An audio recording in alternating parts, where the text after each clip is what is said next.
Well, good morning. This is Tampa Home Talk, and I'm your host, Katrina Madewell. We got a pretty cool 2 hours lined up, if I do say so myself. So our first hour, we're going to have Mr.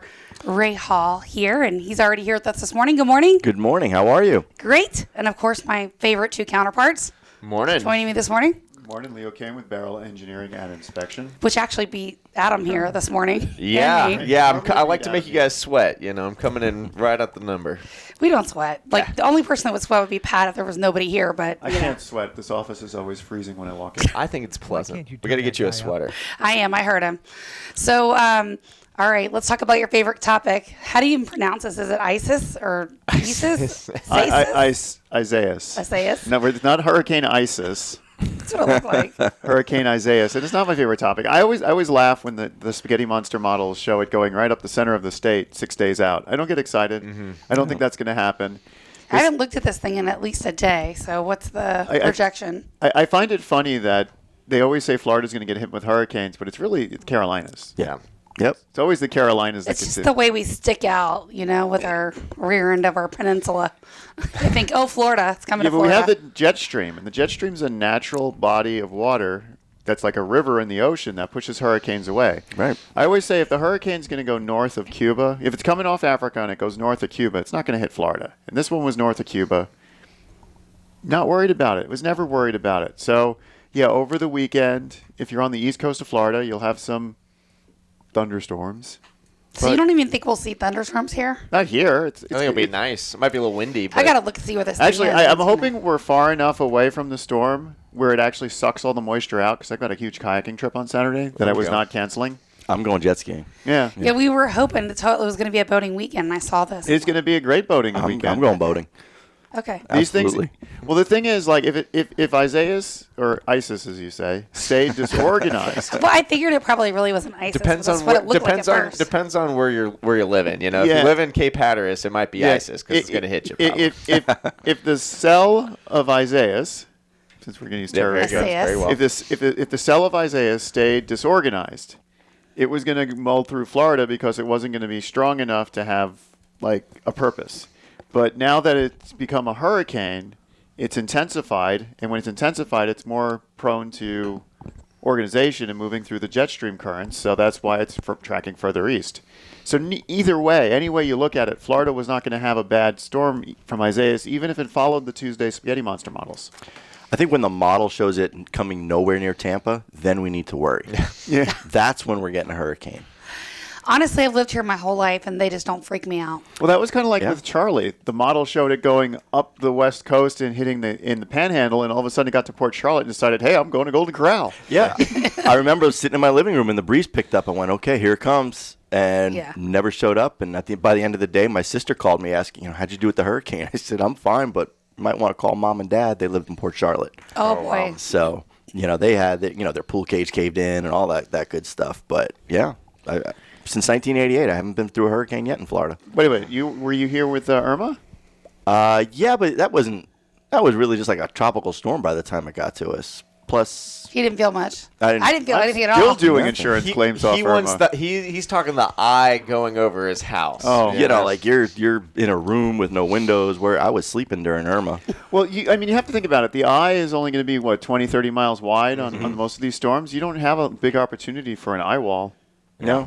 I remember the day after Irma driving around, I didn't see anything, but the day after that, I had to go to Reinspect. Yeah. I had hundreds of those. I was going to say, it's like a vacation in the moment, and then the minute the storm passes, like, get to work. Oh, yeah. We get a ton of those. They're called just disaster inspections. You just have to drive in front of the house and say, okay. They want to make sure it's still what you appraised. Yep. But I remember going to Lakeland, and Lakeland was just Lakeland got really, hammered. They were pummeled. Which is weird, but... Well, they like trailer parks. Besides trailer parks, like it knocked out a lot of... Well, there's another reason why. The hurricanes aren't attracted to trailer parks. Trailer parks actually have a different wind speed they need to build to than the rest of the state, and it's actually 20 miles per hour lower.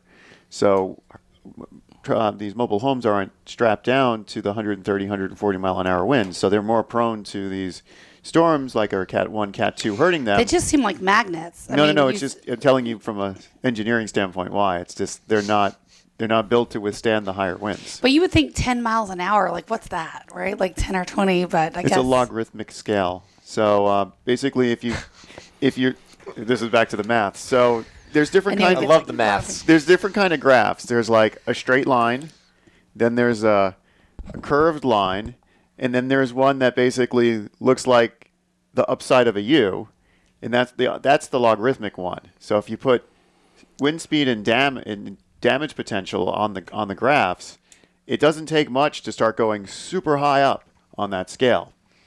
So that's why the difference between 110 and 130 miles is actually the difference between a cool breeze and mass devastation. I'm going to start putting this on my mobile home appraisals just to mess with the underwriter. Oh, Put can one you on. please not, Ray? What would you put on? Oh, I have no idea. I'm just going to repeat He's whatever trying you just to said. mock what you logarithmic said scale? and like actually document this. Let's not put that in an appraisal report. They have plenty to look at in the other 200 pages. That's a no. This is Just little fun. note. All they do. I hate to say it, but it doesn't matter how big these forms get and these form reports get to reduce paperwork. Everyone who looks at an appraisal or one of our reports, like a 4-point or a wind mitt, has a specific section on a specific page they look at, and they don't really look at the rest. Am I right, Ray? Oh, Yeah. yes. There it is. And what's funny to me is they also want every lender has their own specific verbiage. So when I do an FHA, I have to have a section that says, an additional intended user is HUD, blah, blah, blah. I actually have it written the same way 4 times on my report because I had 4 clients want it written different ways. And in 4 different places, right? I said, fine, you want it. It's right there, but I'll put yours right underneath it, and you can have it that way.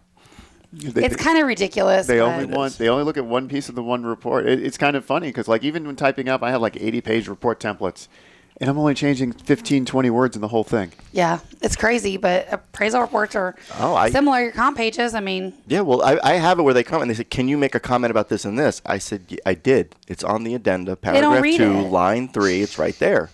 No, they don't. I have them come back with reconsiderations of value with three new comparables. I said, this is my comparable 1, this was my comparable 3, and this was my comparable 4. So I already did it. we're going to talk about appraisal stuff, including like some just appraisal stuff. Okay, but back that we've been to seeing. Isaiah. Yes, I know. I'm not jumping in. I'm Back just to saying. Isaiah. We got some stuff to talk about. Okay. It's going to be a non-event here in Florida. That's good. That's good. We'll take it. And if it's great beach weather, if you wear your mask, which is doubling as sunscreen, Are they requiring mask at the beach? No, way. It's outside. No. Okay, I was going to say. All right. only in Key West. No, that's not a joke. Really? Key West, if you leave your house, you have to wear a mask. Okay, that makes my head hurt, but That's a silly rule. No, I'm serious. Well, they No, were, I'm not saying that well, you're joking. you know I'm what? They saying have it's all these people coming now, and it's lobster season. So if they're on the boat, do they have to wear it? If they're on their private boat? plus it's an island. And they were strict from the beginning. I mean, you couldn't even travel there until, June? Yeah, It was locked down. They had a lockdown. They're getting a lot of people now for lobster season. So Yep. a lot of people are I there. love lobster season. Spiny lobsters. These don't have the claws like the Maine lobster, but they got a sweeter meat and a juicier tail. Have you guys been lobstering? Oh, yeah. I have not. No? Yeah? Yeah. I went lobster diving down one time. I didn't do the whole weekend. And we had been out late the night before, so it was a pretty unsuccessful trip. Yeah, that never happens. He's like, well, you're going to have to dive down there. It's about 10 feet and do this and that and the other. I said, all in one breath? He said, yeah. I go, it's not happening. All in one breath. Breath. That's Not happening. awesome. Gotta Have you scuba been dive. lobstering? Yeah. I have not. Well, I do when I go to. There's a special place in my heart in Orlando Nah. that is a lobster feast. Lobster, I've been there. I won't tell you I've which been there one. too. I won't tell you which one, but I go lobstering there all the Oh, I time. love that place. You walk around, you say, "I want one of them," and they give you one of them. That's my extent of lobstering. It's 20 feet, and I can breathe the whole way there and the whole way back. See, yeah. After that, I was like, it's just easier to go buy a lobster. There's that. All right. Shall we dive into the numbers? Sure. Yeah, I mean, it looks like we got our usual. Yeah, we'll have to do We that after missed the the break. whole segment That's okay. talking about hurricane. We've got a hurricane out there. We got It's- to talk about it. It's out there though. It's out there. Adam's not even like, I got to write policies. No. Adam I'm good. can't. I Well, can't. It's he's good. got a couple. Get a little Friday afternoon Tea time? Yeah. All right. Off air number 813-377-2775. We will get into our market watch for the week right after we come back from the break. Again, our off air number 813-377-2775. Again, 377-2775. We'll be back in just a moment. Stick around.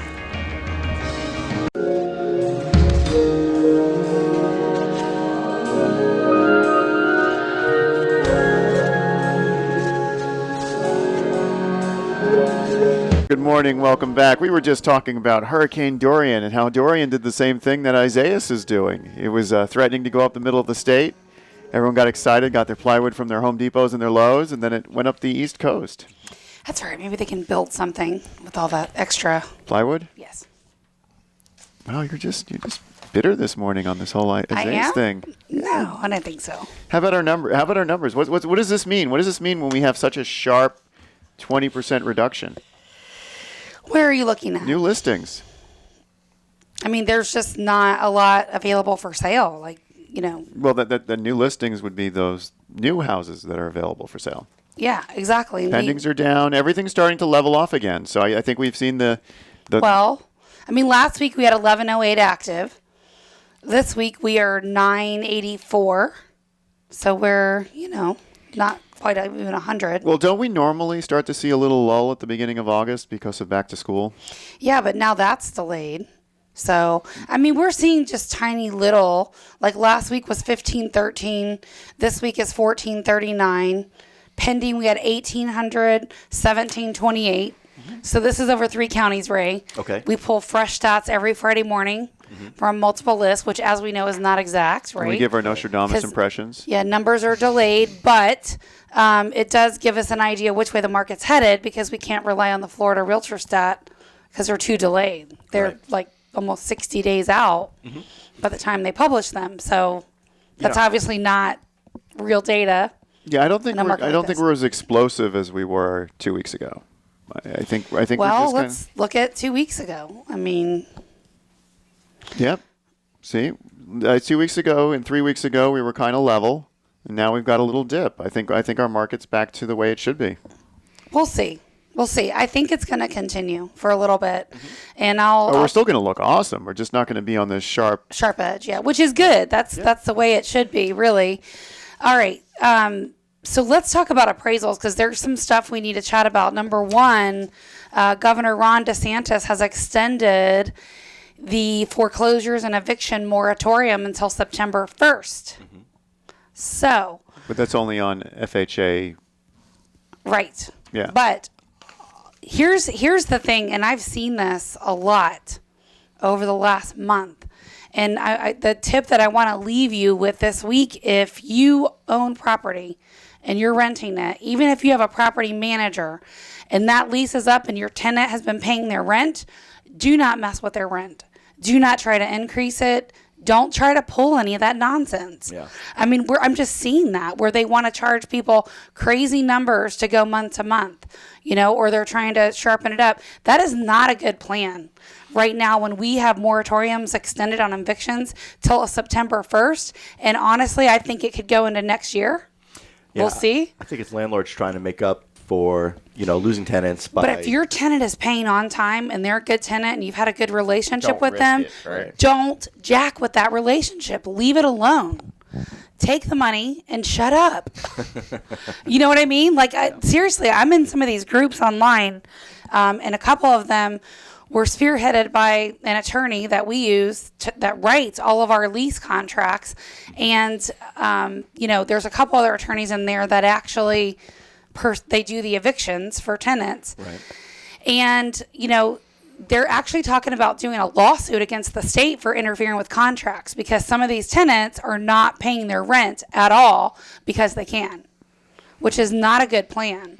All I'm saying is you have these young people, and it's not just one. I've got at least 3 people right now. Another one is my daughter. She's under contract to buy a house. Are we doing the inspection on that?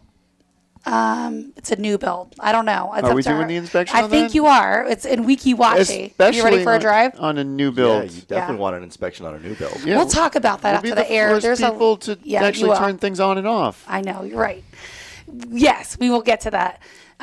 But here's the thing. Like, I just see these people increasing the rent. I've got one that's at $1,400 and they're increasing it to like $2,300. Oh, my goodness. That's like huge. a 60%? Because it's the end of their lease. So technically, think about it. There's a moratorium. They don't have to get out. Right. They're buying a home. And by the way, when you're buying a home, that does not, if you have an eviction, they won't see it. The bank will not see it. It is not in the stuff that they pull. No, that's a rent. Rental stuff's usually. When we do a rental pre-screen, and if you're trying to rent again, that absolutely will impact you and affect you. But if you're under contract to buy, and your landlord is trying to jack with your rent, guess what? You could tell him to take a hike and not pay. I'm not suggesting this.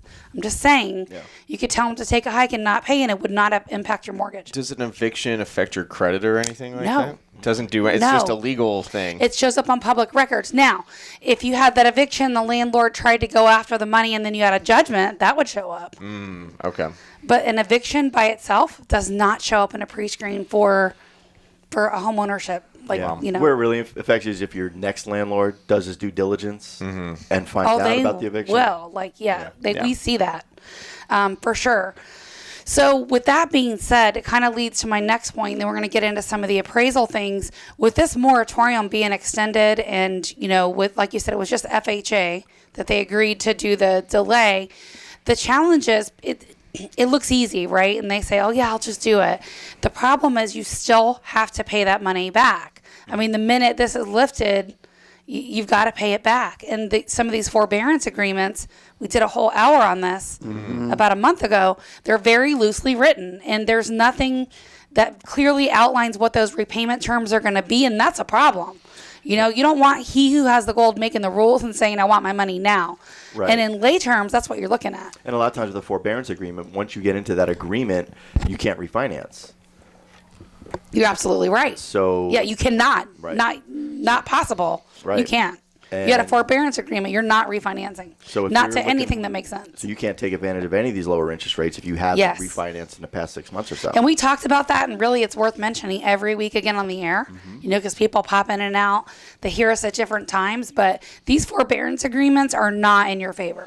Yeah, unfortunately, a lot of people are taking advantage of, the the unemployment and everything else. Anything that seems too good. If there's any way to make cautious. your mortgage payment, do it. Yeah. Do it. Absolutely. Don't, sell stuff if you have to.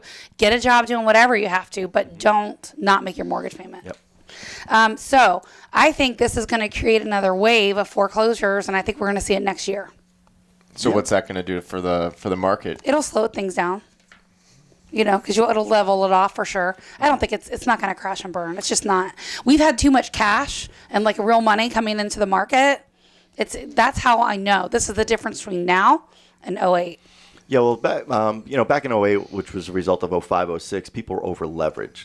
Right. People were refinancing every 6 months and Right. taking cash out and taking more cash out. No one's really doing Plus, that this the time. values weren't real because the people that were buying weren't even really qualified. So that's not a real market. And in some instances, it wasn't even real people buying real houses. Exactly. That's the point. That's not. There was so much fraud going on. It's back not then. real and it's not sustainable. This is. Right. We're going to have that normal cyclical real estate dip. We're way overdue for it. But we're not going to see a crash and burn. No, we had I a couple don't of think weeks in the beginning of April that was a little small dip. And I'm glad you mentioned that, Leo, because I actually have an appraisal here that is dated, I don't know when, because it cut off their legal forms. Is the date somewhere else on this, Ray? I think it is. usually on the signature page. Yeah, that's the part that's cut off that I can't see. No, yeah. Let me. All right. No, it should be. So on I'm the, going to give this to you. I've highlighted a couple things. So this was an appraisal on one of our listings that came in. One of the first problems with that appraisal is the first thing I highlighted at the top of the report. Yeah, Ray, why'd you do that? Yeah. Wasn't Ray. Oh, I thought it was. No, I wouldn't pick you apart on air on your own appraisal. So the challenge, what we're seeing is the very, these big bank appraisals. We're having a lot of challenges with their appraisals.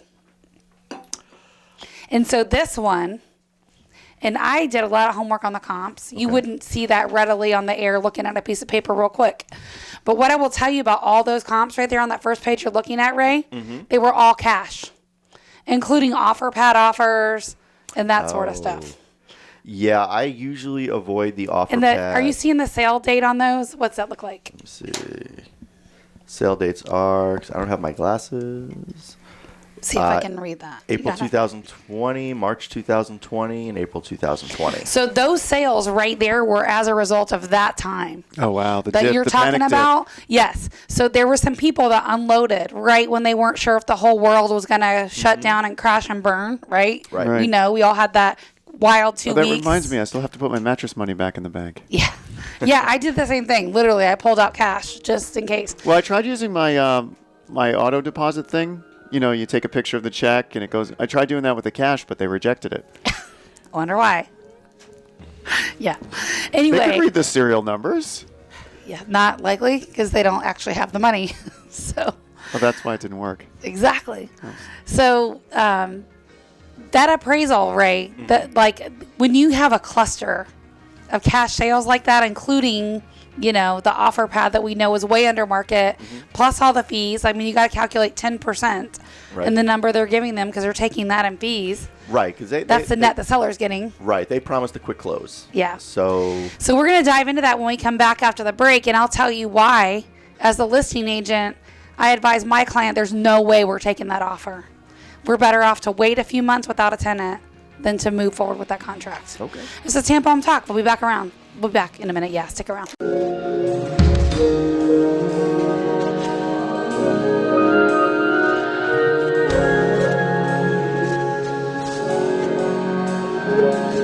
And welcome back to Tampa Home Talk. This is Adam Talley with Talley Insurance, joined by Katrina Madewell. Turn your mic back up. I'm back. We're back, Pat. And Leo Kane with Barrel Project Engineering and Inspections. And then, of course, Ray, the appraiser.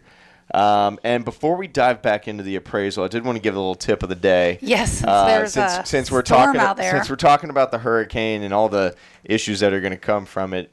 You know, right now, even though, as we talked earlier, it's not going to probably affect us at all, we'll probably have a really nice weekend, I'm still getting, you know, binding restrictions and everything else from carriers. So How much? Like, what percentage would you say? for Hillsborough County right now, probably like, I don't know, 20% of them have already sent us something, but I would expect that to go up as the day goes on. So you can see, even if the storm isn't close, it could affect your ability to get insurance and bind coverage. So if you are one of these people that's buying a house right now, look for insurance early, bind it early. We can always push back an effective date if we need to, if the closing gets delayed, but you know, we can bind coverage 30 days in advance. Text insurance now to 813-377-2775. Again, you can call or text. We'll get you hooked up with Adam. 813-377-2775. What about if they're under process to buy? If they're under the process to buy, I mean, I've seen it in the past where, especially like a situation like this, if they're closing on a home, we can sometimes get an exception made just because it's, you know, just a new house. They can't close without it, yeah. Exactly. But, you know, if it's already bound and paid, if it's already you bound, can do it if it's anyway. already bound, You can you're close. fine. Yeah. If it's already bound, it's fine. It's already past underwriting, everything else like that.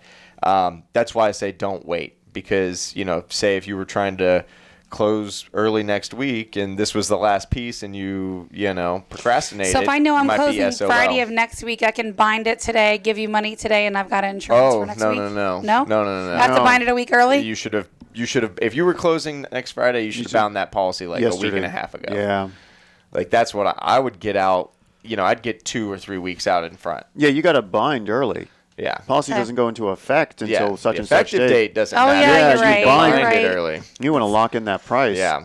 And we're seeing rate changes, you know, mid-month from some of our carriers. So, Wow. like, if I've quoted you and you were after, say, the 10th of August, but I already quoted you, now I'm going back in and that rate's I got a couple quotes in my higher. inbox I should look at, right, Adam, and like figure that I out would before double you check leave? it, and, you know, there's always ways to, you know, to go about it, but, you know, it gets more difficult when there's a hurricane out It's there. like one of those things on my list I still have to do, you know? Absolutely. But anyways, It's let's dive back. important, but not urgent. Yeah, absolutely. So let's dive back into this appraisal with Ray. So, Ray, on this appraisal, as I mentioned, and you didn't have a chance to look those up in MLS, I did, but all those first sales right there, I think were results of people unloading because they weren't sure what was going to happen in that couple 3-4 weeks in the market. And they were also cash. All of those sales were cash. Can you do a comparable of cash to financing? Those don't seem like they'd be. No, you can. You can, I just don't know. If they're common in the marketplace, then, you know, that's in the market, and it's But driving the market. What about the timing? Because this is weird, right? This is not normal. Right, and the problem is to argue that you would have to you have to prove it. You have to show that there was this little window of time. No, we can. We have the weekly data. You have the listings and the sales. You have to show that the market, the values took a little dip because of that. You know that happened. I know you do. Can you prove that as an appraiser? No, Your delay tells me no. It would be extremely difficult to do. So you could, but it would be a lot of work, a lot of It wouldn't time. necessarily be work. I don't know how believable the data would be. I mean, again, we're looking at, you're saying in this couple week time period, the market, dipped. How many sales actually happened in the specific market area over that time period to prove the dip? So let's say I'm doing a neighborhood. Within the past, if I go 6 months, I may only have about 10 sales in that neighborhood over a 6-month period. How many sales am I going to have over a 1-month period in order to have enough data to legitimately show a shift in the market? You probably aren't going to have enough data to statistically make an accurate adjustment. Yeah. Well, I'm just telling you, I have to look at this from, my client's best interest and think about if this were my investment property and I were selling it, knowing what their end goal is, what do I do about this appraisal that came in $22,000 light? The best thing you can do are find comparables that he didn't use that you feel would have been a better representation. Like the comps I used when I priced it when we first listed it, because there was a tenant in the property that didn't want to vacate. Yeah. Because of COVID, right? So that had we have listed right when we wanted to, it would have been a non-issue. Because we would have used those comps. I get reconsiderations of value, not all the time, but once With in a while. this particular bank, I don't think it would have done anything. So we didn't bother. Well, that I can't comment on. Obviously, I don't even think I do work with that bank. So, but I do get them. That's my point. So I have a question for you. How often, let's say this was your appraisal. Obviously, you would probably do a better job. But let's say this was your appraisal. Would you use those three? Well, cash? maybe Oh, not go ahead. even. Maybe not even I that. can't say, I don't know. Okay. I have to look at the house. I have to look at the market. I can't just look at the appraisal and say they're good or bad. But Got it. that being said, if a realtor comes back to you with a bunch of comps, how often are you budging off of that number that you had? And if you are, how far are you changing it? Because, if you were listing it at 200 and it came back at 178, I see some. you know what? You're not Not a coming lot. up to 190. You might come up to It depends. I mean, here's the 180 thing. I know how to something, read these reports, so I can shred these things apart more than the typical agent because I know if an appraiser adjusts the wrong way. I know if they're, not following USPAP guidelines. So I can shred that sucker apart. Most agents are not going to be able to do that. And most appraisers are not going to, when I write a rebuttal, it takes me 2 hours. It takes me 2 hours of data and statistics and information to go into that to send it to the appraiser. And even then, we don't see much of an adjustment. So every once in a while. What's the biggest adjustment you've seen? Maybe 5 or 10,000. It depends. It's relative to the comps. Right. If it's $1 million house, 5 or 10,000. Well, not even that. It's relative to the comps because if you got a widespread difference and their appraisers, they're looking for a like match kind, Fair enough. So It all depends on what you give me. Again, I've had reconsiderations of value where I've gone over 5. They did have good comps. They might have been a little further outside. A lot of times, value is not an exact number. The bank wants an exact number. It's not. It's a range. actually, value is what a buyer is willing to pay. That's market value. But the problem is your appraisals in the past. No, that's not market value. There's a very long definition in this Okay, let's form read of it. what- Let's read it. Let's have this debate. I don't have The my fine glasses on. print. That is our definition of market value. I can read that. Here, you read it, Leo. The realtors love to This give is the per the yes, appraisal. I know you're going to sit there, willing buyer, willing seller. That's market value. That's not market value. The problem is on this house, I had 6 offers. Hello, everybody. The definition of market value. I gotta find my glasses. We're reading it from the appraisal. Is it the same in all of them, Ray? That's pretty much going to take the next 20 minutes. The most probable price so many P's. The most probable price which a property should bring in a competitive and open market under all conditions requisite to fair sale, the buyer and seller, each acting prudently, knowledgeably, and assuming the price is not affected by undue stimulus. Implicit in this definition is the consummation of a sale as a specified date and the passing of title from seller to buyer. Under conditions whereby 1. Buyer and seller are typically motivated. 2. Both parties are well informed or well advised and each acting in what he or she considers his or her own best interest. 3. A reasonable time is allowed for exposure in the open market. 4. Payment is made in terms of cash in U.S. dollars or in terms of financial arrangements comparable thereto. And 5. The price represents the normal consideration for a property sold, unaffected by special or creative financing or sales concessions, granted by any associated with the sale. Okay. So let's chat about that. We didn't have concessions. It was a normal time frame right now. Stuff that's ready and on the market lasts a weekend. It's gone by Monday. What else was in there? I mean, buyer and seller are motivated. Yeah, had that. Like I said, we had 6 offers on the property. So buyer and seller are motivated. Parties are acting in their own interests. Reasonable time is there to attract buyers and sellers. And there's payment.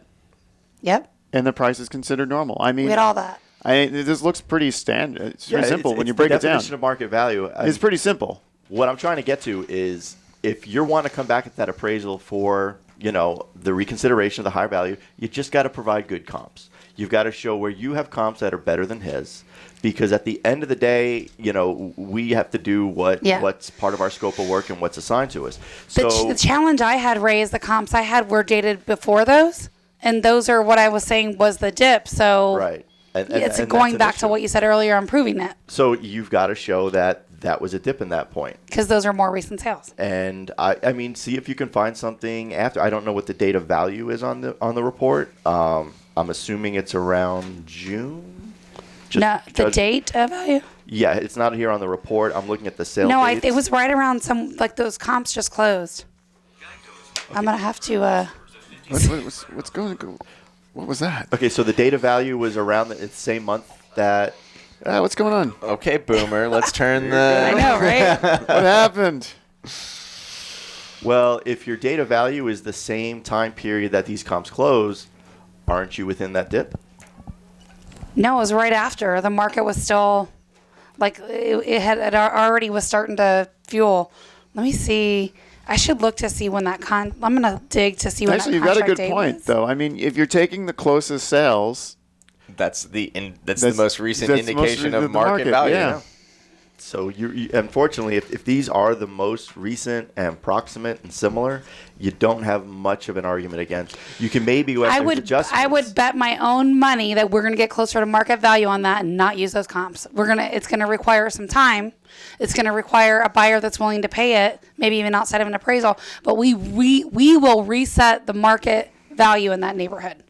We will do it. Oh, possibly, but You unfortunately, should- the appraiser still has his guidelines that he has to follow in order to Yeah, not produce disputing the that. opinion of value. So if you had a major event like a COVID that caused a market correction, wouldn't it be prudent to use the recent comps in that Absolutely. and not use ones from pre-COVID? Absolutely. Yeah, so I think those comps are good. Yeah, we're not using that appraisal or those comps. I'm just telling you, we are not. You're the seller, right? I'm the listing agent. Yeah, exactly. But I'm telling you, I would buy that property myself with my own money for $200, and I don't say that very often. So That's why they bring the appraiser in, by the way. yeah, and that's okay. I get that. So this was June. The market was already on fire. You were right on that, Ray. 813-377-2775. 813-377-2775. More on this. Okay. When we come back right after the break. Plus, Ray, we're going to talk about the $1 million question that I get every single day from people, either by text message, email, Facebook ping. What about a pool? I want to add a pool. How much value does a pool add? We're going to talk about that when we come back in just a minute. Stick around.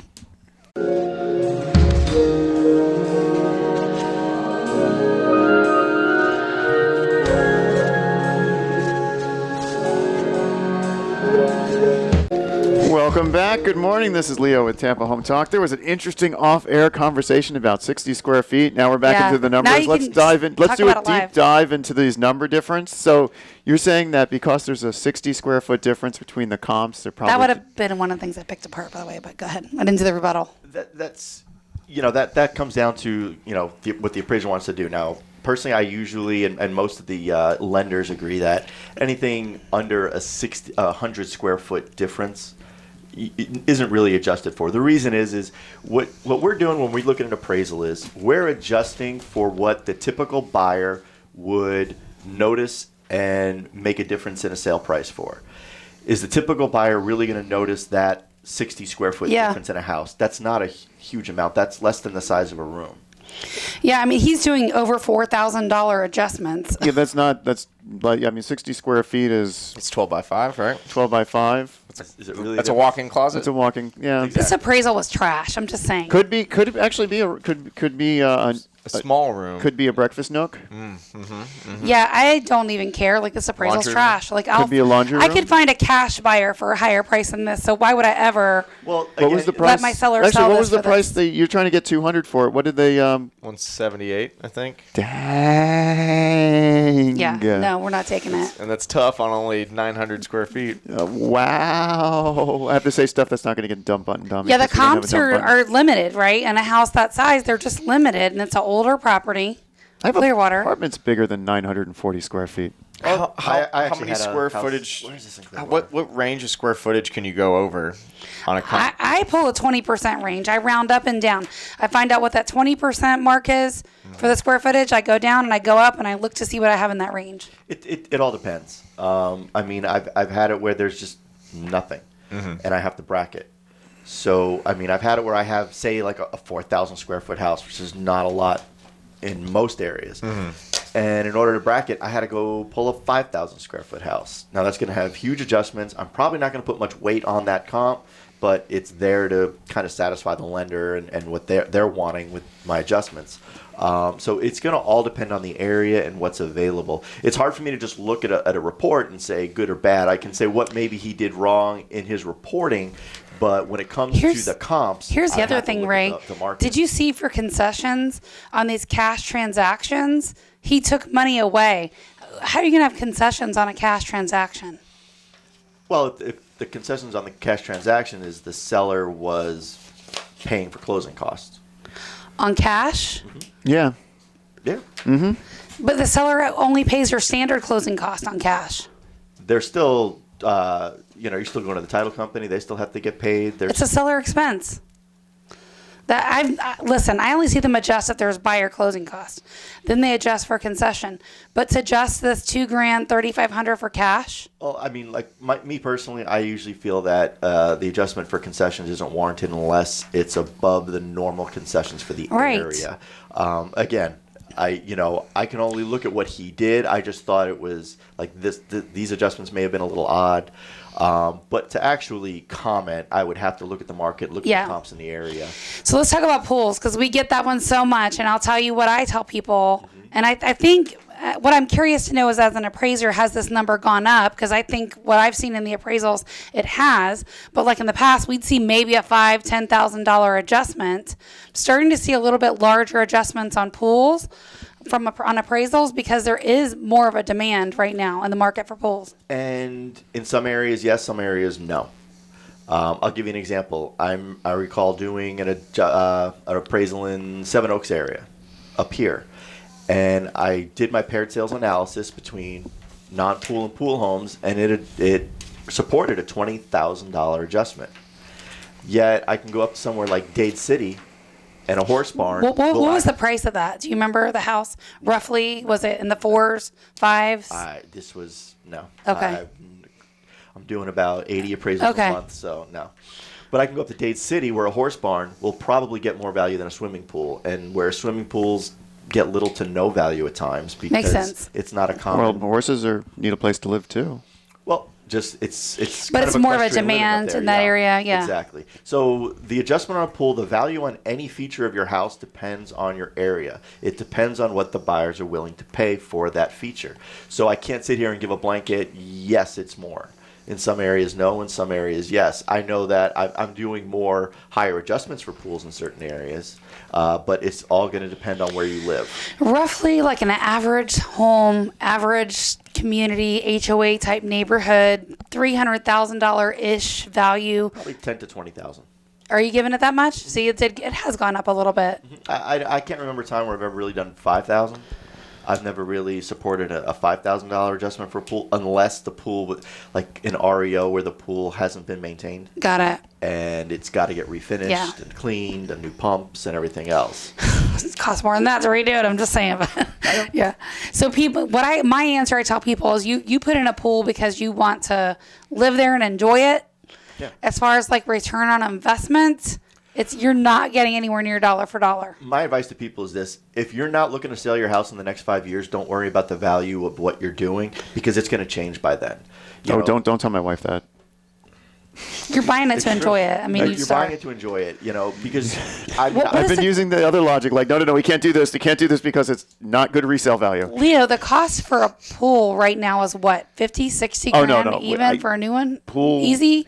Starting? Pool is a bad topic right now because of COVID. So many people want pools. Yep. Pool companies are now, it was 6, now they're 8 months out. Oh, yeah, for sure. They're like going gangbusters. Might as well buy a boat. Pools are going more expensive at this rate. Yeah, I know we're still in the process of getting our pool refinished. They just did the surface, and I might have water in it by this weekend, maybe. Mm-hmm. But it's been like empty for Isaias 2 months. is other coast. You're not going to get pool in it from this. No, I'm going to fill it with water. Free fill up. No free fill up.